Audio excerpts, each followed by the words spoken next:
dalam keadaan normal, memang kita disuruh oleh Allah untuk menjaga keluarga kita, apalagi pada istri dan anak kita. Nah, itu karena suatu kewajiban yang diperintahkan oleh Allah untuk semua suami di dunia ini, khususnya orang yang beriman kepada Allah dan Rasulullah Shallallahu Alaihi Wasallam.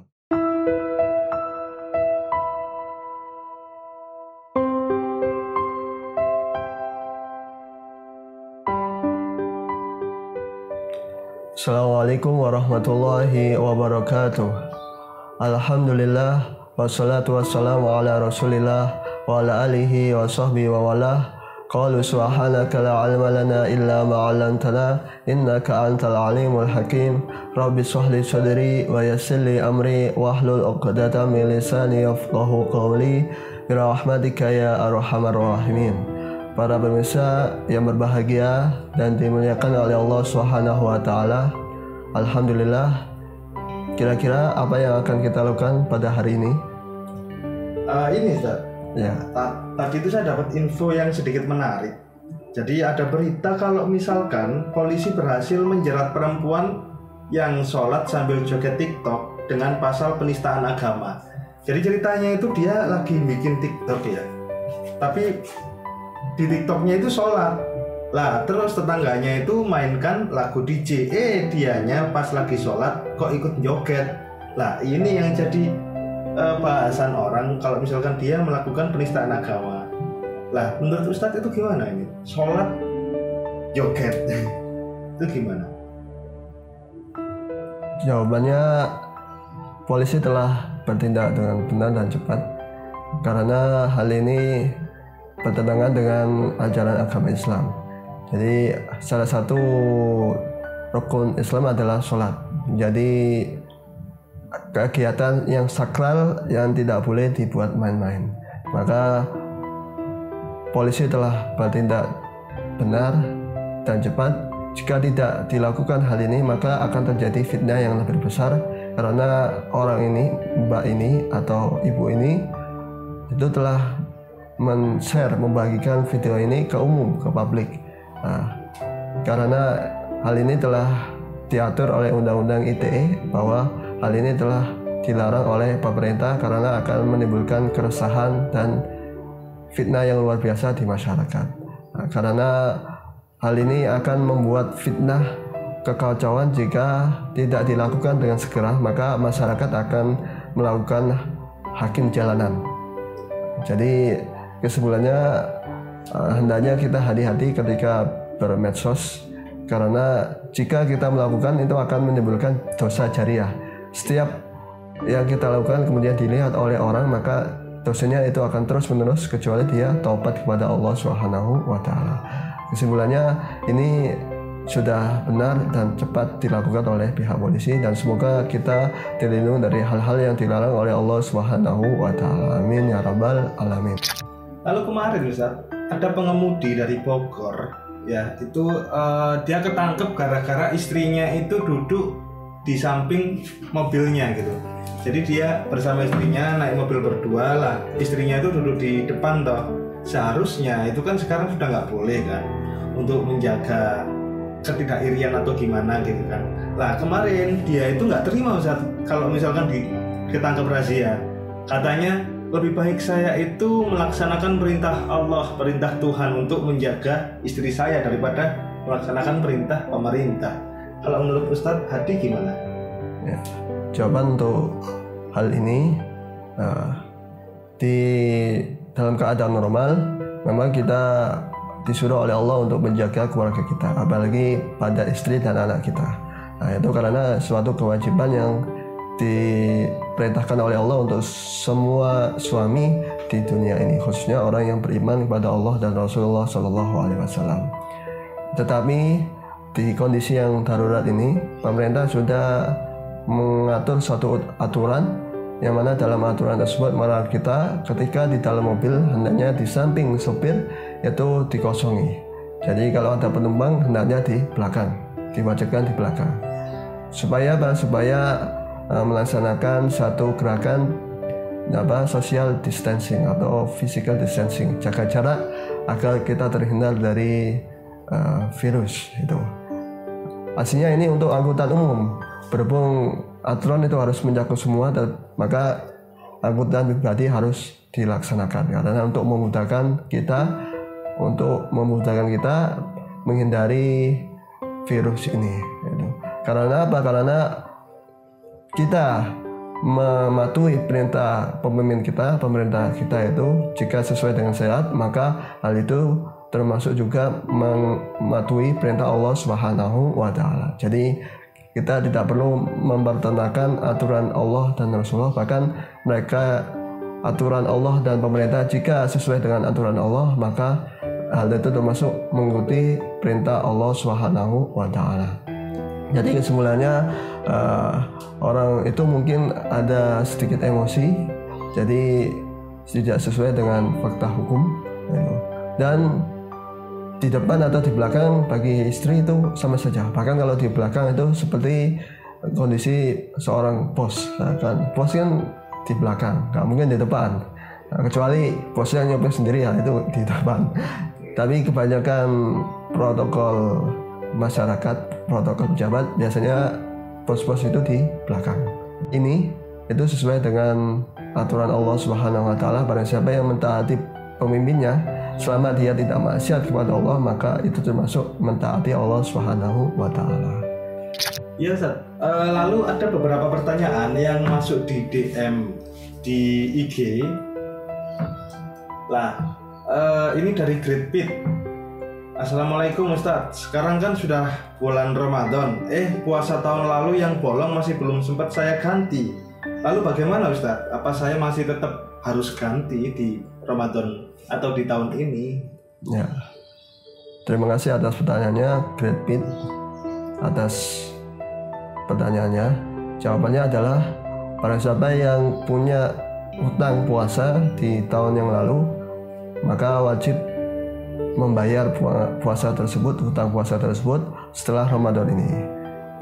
Jadi dia tetap wajib membayar hutang tersebut atau mengkodoknya. Bukan hanya mengkodok, ada tambahan lagi yaitu membayar fidyah. Setiap satu hari minimal 1 mud. 1 mud itu antara setengah kilo atau 1 kilo. Jadi misalnya kita bolong puasa 10 hari, maka wajib membayar puasa, mengkodok puasa selama 10 hari di selain bulan Ramadan, dan harus membayar fidyah bagi orang yang laki-laki yang mampu. Itu maksudnya sehat. Kecuali dia orang tua sakit, ya tetap itu hanya bisa boleh membayar fidyah saja. Tapi bagi orang laki-laki yang kuat, ternyata dia bolong puasanya di tahun lalu belum bayarnya, maka wajib membayarnya setelah bulan suci Ramadan. Jadi kesimpulannya, hendaknya orang tersebut diwajibkan membayar puasa tersebut dan membayar fidyah. Sebaiknya di tahun-tahun yang akan datang, hendaknya dia tidak melakukan hal itu karena hal itu termasuk dosa besar yang dilarang oleh Allah Subhanahu wa taala. Semoga seluruh amal ibadah kita diterima oleh Allah Subhanahu wa taala. Amin ya rabbal alamin. Nah, ini pertanyaan yang kedua. Ini ternyata ada 2 pertanyaan langsung Ustaz, dari Adia Raisa. Assalamualaikum Ustaz, numpang nanya, apa benar kalau Lailatul Qadar itu hanya hadir di 10 hari terakhir Ramadan? Lalu pertanyaan keduanya, iya Ustaz, mau nanya lagi, saat Ramadan itu kan sangat dianjurkan untuk membaca Al-Quran, tapi kalau lagi datang bulan, apakah masih boleh baca Al-Quran? Terima kasih atas kesempatannya. Ya. Terima kasih atas pertanyaannya dari akun Ahlia Raisa.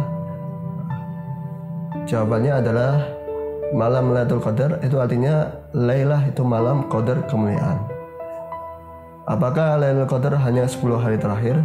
Jawabannya malam Lailatul Qadar itu bisa terjadi di seluruh hari di bulan suci Ramadan. Bahkan malam Lailatul Qadar pertama kali itu di tanggal 17 Ramadan. Ada yang mengatakan 17 Ramadan karena hari di mana turunnya Al-Quran. Ada yang mengatakan 15, ada tanggal 23 dan tanggal 24, macam-macam. Tapi ada yang paling masyhur itu adalah tanggal 17 Ramadan.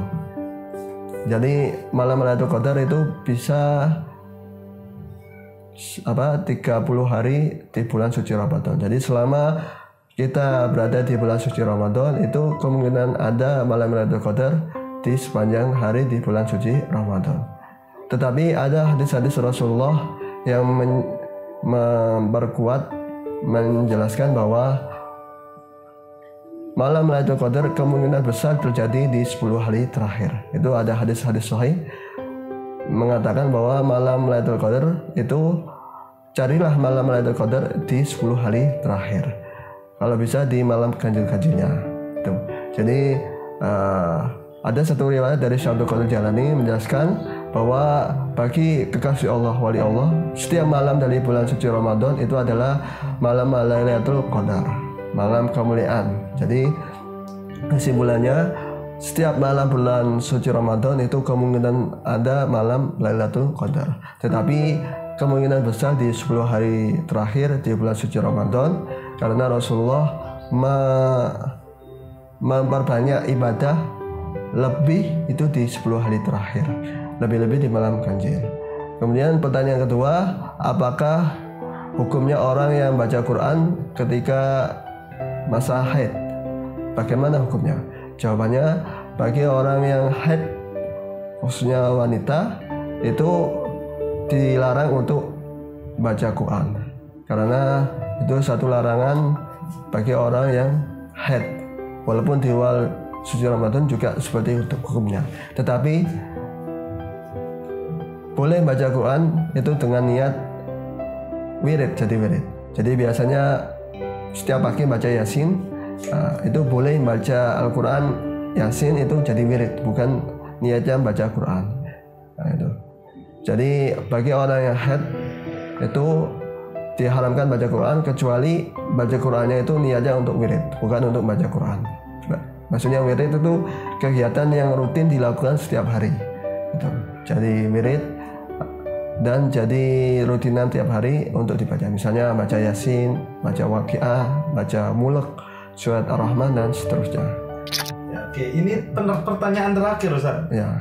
Dari Wak Blem. Ya. Mau nanya nih, kalau mimpi basah saat siang hari hukumnya gimana? Ya. Waduh. Ya. Monggo Ustaz. Terima kasih atas pertanyaannya dari akun Wablem. Jawabannya adalah, para siapa yang puasa di bulan suci Ramadan ternyata siang harinya terjadi mimpi basah, maka hal itu tidak membatalkan puasanya, karena mimpi basah atau keluarnya mani itu terjadi tidak disengaja. Ketika tidur keluarlah, air mani tersebut keluar dengan sendirinya. Dalam fikih madhab Syafi'i, jika air mani itu itu air mani ini keluar dengan sendirinya, maka hukumnya tidak batal. Kalau disengaja, dikeluarkan dengan sengaja, maka hukumnya batal. Jadi kesimpulannya, dalam madhab Syafi'i dan madhab yang lain menyebutkan bahwa pada siapa yang mimpi basah di tengah hari bulan suci Ramadan, maka hukumnya tidak batal puasanya. Wallahu a'lam bishawab. Jika ada pertanyaan tambahan, silakan ditanyakan langsung melalui DM, di Messenger atau kolom komentar di YouTube. Silakan share, like, dan komen. Terima kasih atas perhatiannya. Wallahu a'lam bishawab. Ihdinas shiratal mustaqim. Wabillahi taufiq wal hidayah.